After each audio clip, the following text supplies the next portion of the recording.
السلام علیکم۔ آج ہم اسلامی مہینے یا قمری مہینوں کے بارے میں چند اہم معلومات آپ سے شیئر کریں گے۔ کائنڈلی میرے چینل کو سبسکرائب کیجئے تاکہ میری تمام ویڈیوز کا علم آپ کو ہو سکے۔ قرآن میں اللہ تعالیٰ سورہ توبہ میں کچھ یوں فرماتے ہیں، ترجمہ: بے شک مہینوں کی صحیح تعداد اللہ تعالیٰ کے ہاں لوح محفوظ میں زمین و آسمان کی پیدائش ہی کے دن سے 12 مقرر ہے۔ اس آیت پر غور کریں تو دو باتیں صاف طور پر نظر آتی ہیں۔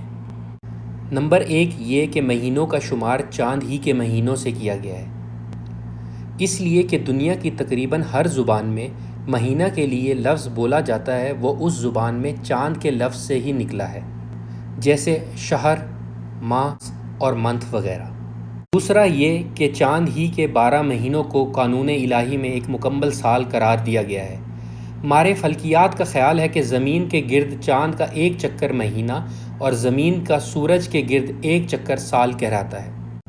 اس حقیقت کی طرف قرآن سے بھی ایک اشارہ ملتا ہے۔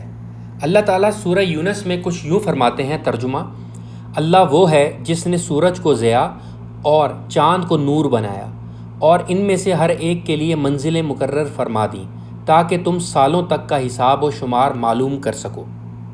بظاہر تو ان سال و ماہ میں کوئی ایسی امتیازی بات نظر نہیں آتی جس سے ان کا شمار کیا جا سکے۔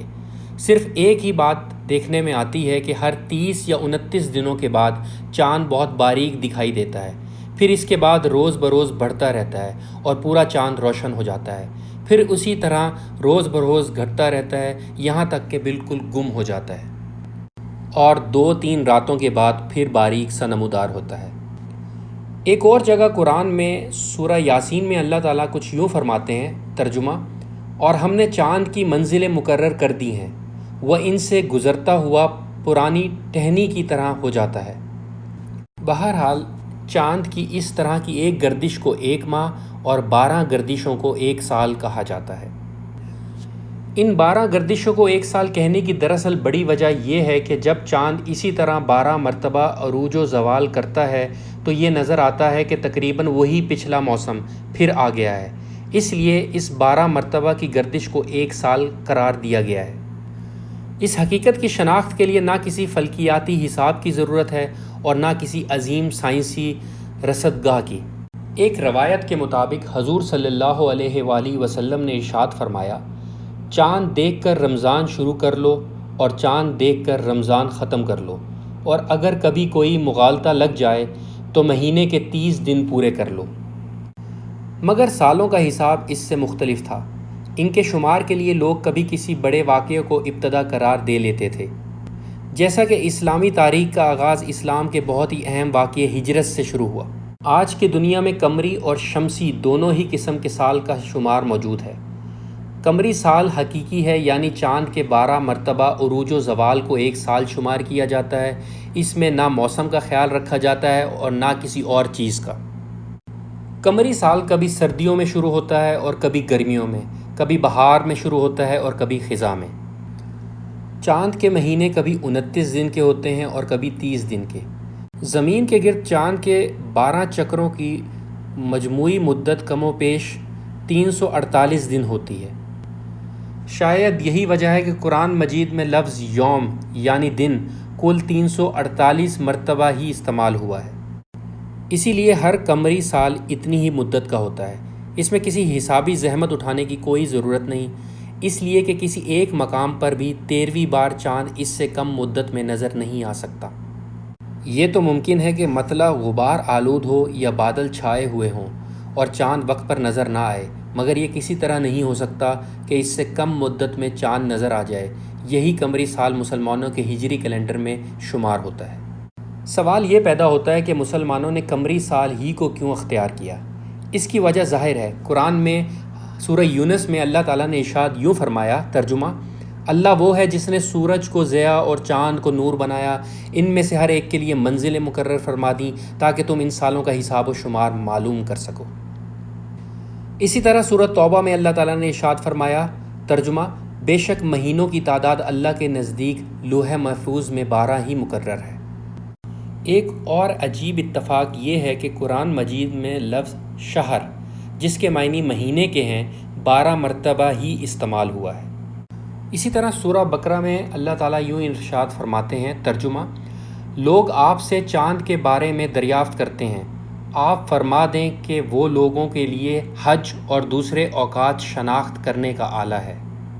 ان مذکورہ آیات سے علماء یہ اخذ کرتے ہیں کہ مہینوں کی جو ترتیب اور ان مہینوں کے جو نام اسلام میں معروف ہیں وہ انسانوں کی بنائی ہوئی اصطلاح نہیں، بلکہ اللہ نے جس دن آسمان و زمین پیدا کیے اسی دن یہ ترتیب اور نام اور ان کے ساتھ خاص خاص مہینوں کے خاص احکام متعین فرما دیے تھے۔ اس سے یہ بھی معلوم ہوا کہ اللہ تعالیٰ کے نزدیک احکام شرعیہ میں قمری مہینوں کا اعتبار ہے۔ اسی قمری حساب پر تمام احکام شرعیہ، روزہ، حج، زکوٰۃ وغیرہ دائر ہیں۔ علماء کے نزدیک قمری حساب کا محفوظ رکھنا فرض کفایہ ہے۔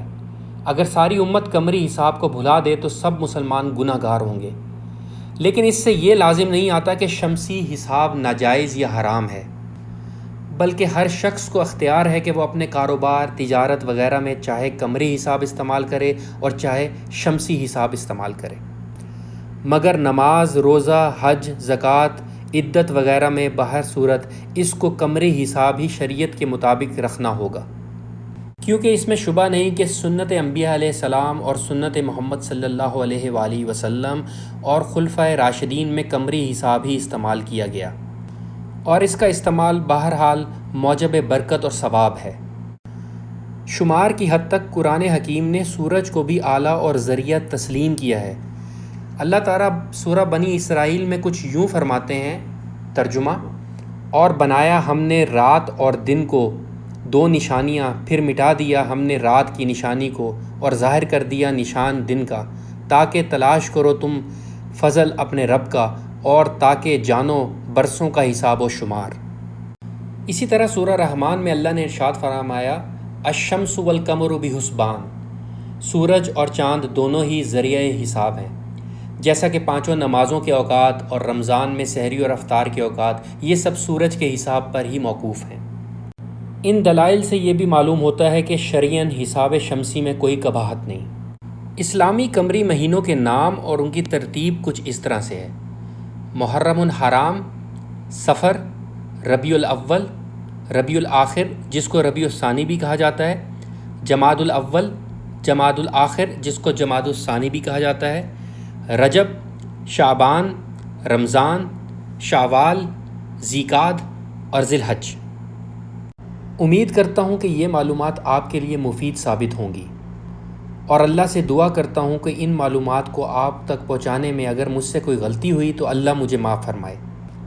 کائنڈلی میری ویڈیو کو لائک کیجئے اور میرے چینل کو سبسکرائب کیجئے اور بیل آئیکن کو دبائیے تاکہ میری آنے والی ویڈیوز آپ تک پہنچ سکیں۔ شکریہ۔